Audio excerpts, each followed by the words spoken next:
Hello, Wine and Dine listeners. This month, we are going to be featuring a winery called Hanson Vineyards. This is a family-run winery. And the really cool thing that we found out when we were visiting this winery is that the winemaker originally went to college in Ithaca, is from Oregon, but went to college in Ithaca, spent some time in Washington, D.C. He was super cool to talk to because he was more in the lawmaking side. So we had a little conversation about that, and then moved back to Oregon and his family farm with very, very deep roots in the area to, which I loved because they actually have that family farm and very deep roots. Of course, I loved that it was deep roots with Rooted Planning Group, but we had a chance to actually talk with them, with the winemaker when we were there. So much fun. If you want to follow him on Facebook, Instagram, and Twitter, it's Hanson Vineyards. So you can follow them there. But one thing that I discovered when I was there was that his great-grandfather's winemaker's great-grandfather was originally from Norway and moved to Oregon in 1896, purchased the farm that was across the road from the winery.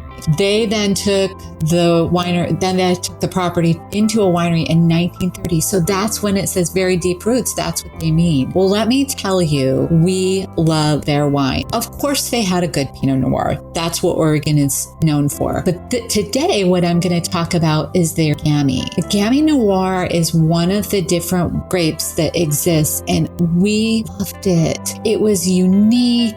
It was dry. It was mouthful, flavorful, really savored the wine. So if you enjoy something different, go try the Gamay Red that they have. It's $26 per bottle. Good price point. Of course, if you're going to have it shipped, there's additional costs associated with it. But we really enjoyed their Gamay. They do have a club that you can join if you're interested. Not trying to sell this company, of course, but I do really think that if you're looking for something different, there's no cost to join, which I absolutely love. If you get out to Oregon, there's complimentary wine tasting for you and your guests. You get 15% off the first 12 bottles each year. And then if you go beyond that, you get 25% off. You also have access to new and limited wines. And they do have some invitations that you can get invited to. One is out in July. Maybe it changes different each year. And then they do invite you to vertical tastings. Now, of course, we won't be able to be there, but we did talk to Jason, the winemaker, and ask if there's any way we could virtually do that. So we're trying to figure out how to do that. If we learn more, we'll certainly let you all know.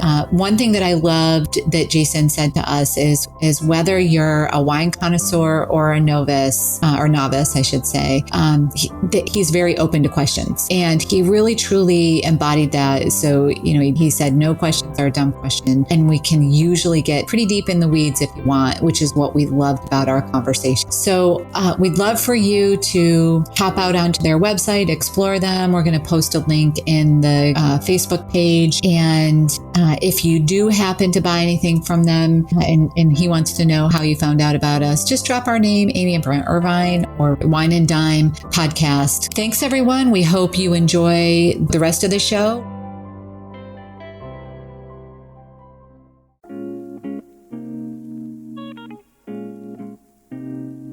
Every week, it's my goal to share financial information that helps you both in your life and financial vineyard. We hope it takes you from your roots to the journeys of your vines and the influence in the air that help craft your delicious life. Like wine, life and finances have different palates that should be celebrated and not judged. Welcome to this edition of Wine and Dime with Amy Irvine and Kate Welker. Welcome, Kate. Thank you, Amy. Good morning. Good morning. As you know, I have spent a little time on Market Street now, back in New York, and had the privilege of stepping literally next door to Quincy Exchange this past couple of weeks. And I think I mentioned to you that I discovered a new Finger Lakes wine that's actually made by the owner of Quincy Exchange called Element. He actually makes a line. That's the brand, Element. And did I taste a good Riesling? And I'm not a big Riesling fan. A good Riesling from the Element. For anybody that is journeying to this area of upstate New York and to Corning, I would highly recommend that you step next door and try they have like everything in the Finger Lakes in a one-stop location. So then you can go and explore these wineries like individually to see what else they have. So I know that Riesling isn't necessarily your favorite either, Kate, but I thought I would recommend it. And I think I might have to get a bottle for a little team meeting or something. What do you think? There we go. That'd be interesting to see the differences. No, I think it's a great little place. It looks, I was going to say cute. It looks, I don't know, trendy and modern and stylish, and it always smells amazing when I walk by. Oh, so gosh, I know. They have a bistro that's, they're open for lunch in the bistro part, and it's like, oh, you're teasing me. To the office when I open the door. So that will be a stop that we'll have to make when we're down on Market Street next. Yeah. So speaking of stops, we've had a number of clients recently that have sort of put on the brakes with their plans for retirement, mostly because of what's been going on in the market and perceived economic recession. And I say it's perceived because as of this recording, it's actually not there. There are some, I would say, headwinds that are pointing that, there's an increased potential for a recession. But I just want to remind everybody that the stock market tends to be a leading indicator of an economic recession. And remember what the purpose of interest rates is: to slow down the economy. And it doesn't necessarily mean it will actually make a recession happen, but it will slow down the economy. So as that is happening, people are feeling the pain, especially rising gas prices, seeing the drama of what's going on in the stock market. It has caused them to pause or stop their plans for retirement.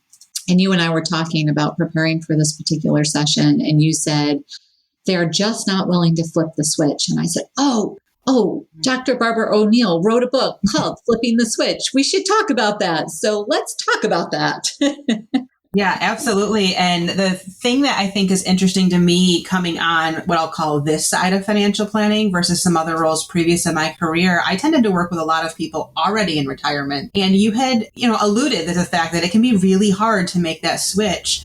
And now seeing that with clients, it is absolutely true. It can be hard to be a saver your whole life and save and save and save. And then we have to tell you that, okay, it's time to stop saving and use that money. And it can be, psychologically hard, emotionally hard. There's a lot of factors that go into making that transition.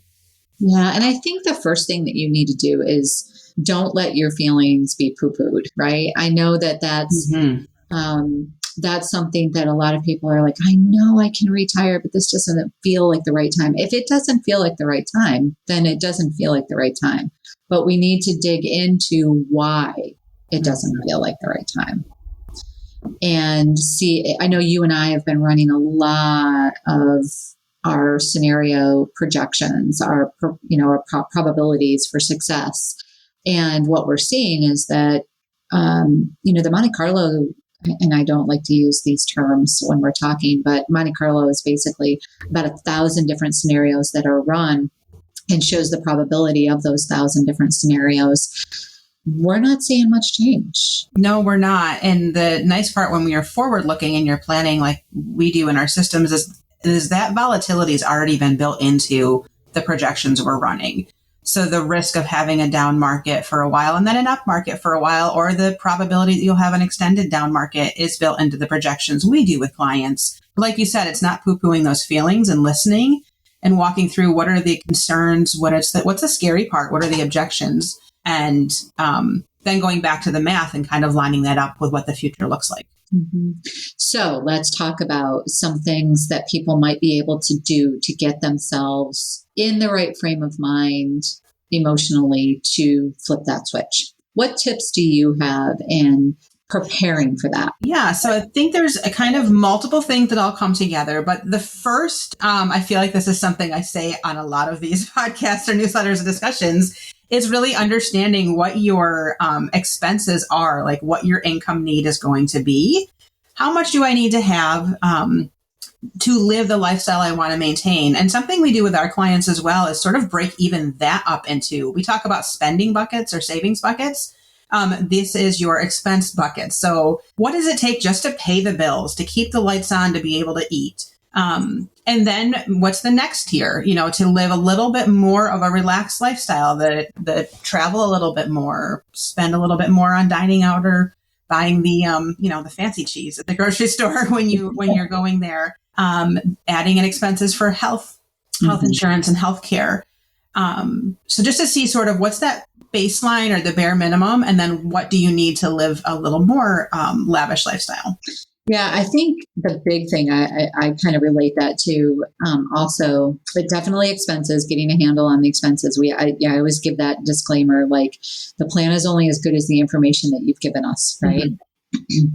But the other side of that is, a lot of people have gotten used to a particular lifestyle and they want to continue that lifestyle. Mm-hmm. And mapping that in and making sure that you prioritize some of those must-haves, and must-haves can truly be like must-want to have, I want to phrase that, because there's the very baseline of I have to eat, I have to, have shelter, that sort of stuff. But then there's life isn't going to be fun if I don't do this or I don't do that. Those to me are must-haves too, or must-want to haves as well. And making sure that those are incorporated in, especially in those early go-go years, as we call them, right? Yes. The other side of it is, I think it's important to get comfortable with changing the frame around income stream. Mm-hmm. So a lot of people will say to me, and I know will say the same to you, well, now I don't have any income. We're like, well, what's this portfolio over here for? That's income, isn't it?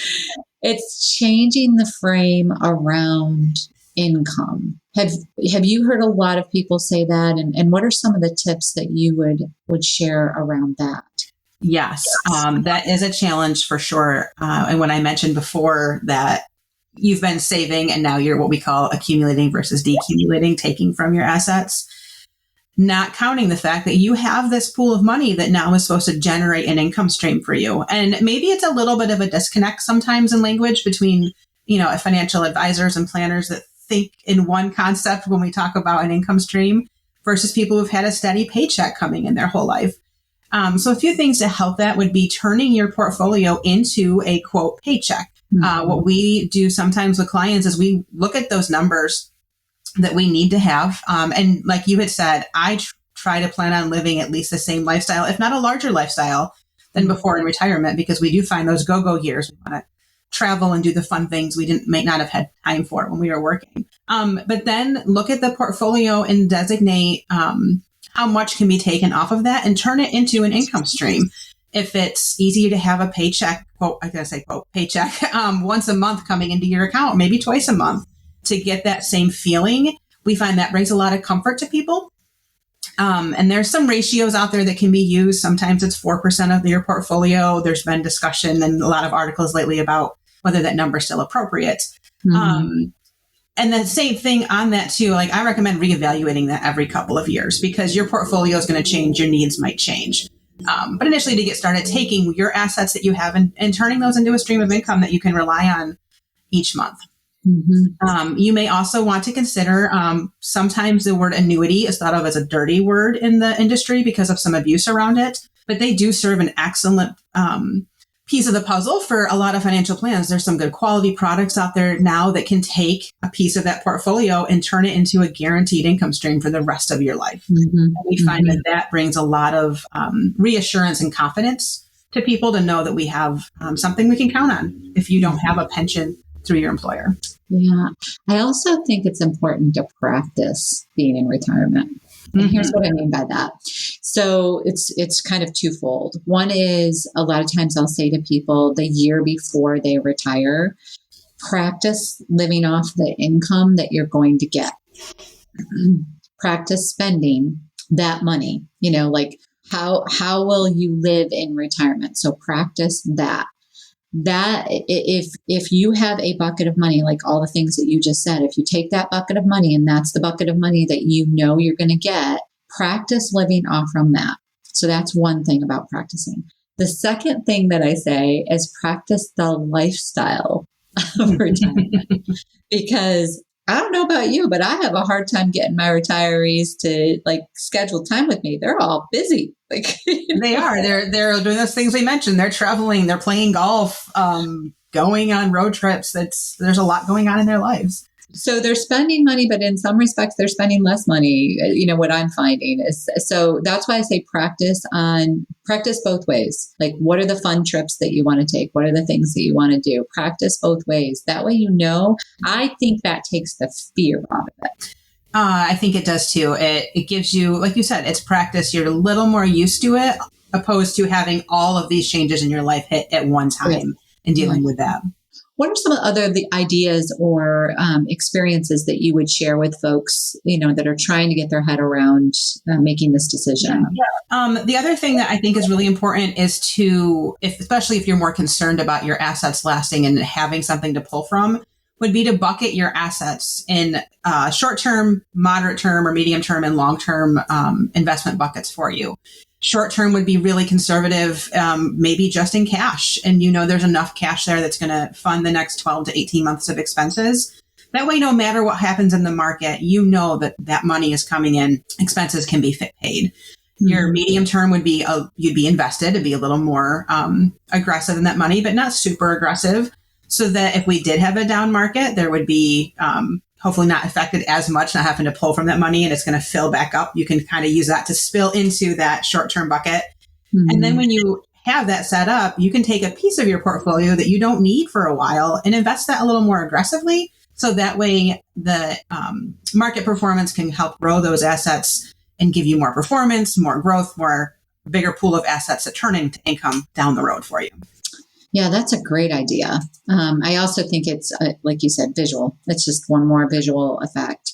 Well, I think that's a great idea. I know we talk a lot of, sometimes we don't necessarily, clients don't remember that, you know, we've sort of bucketed things like that, but I do know that we chat with them a lot about it. And when we have down markets like that, we remind them that we do have some sitting in short-term cash for such situations like this. So, well, Kate, it's been fun chatting about flipping that switch. Any final thoughts or ideas you'd like to share for our listeners? I think maybe reading the book you recommended, Barbara O'Neill's book about the retirement switch, because not only the money side, just the lifestyle side, it's a big life change.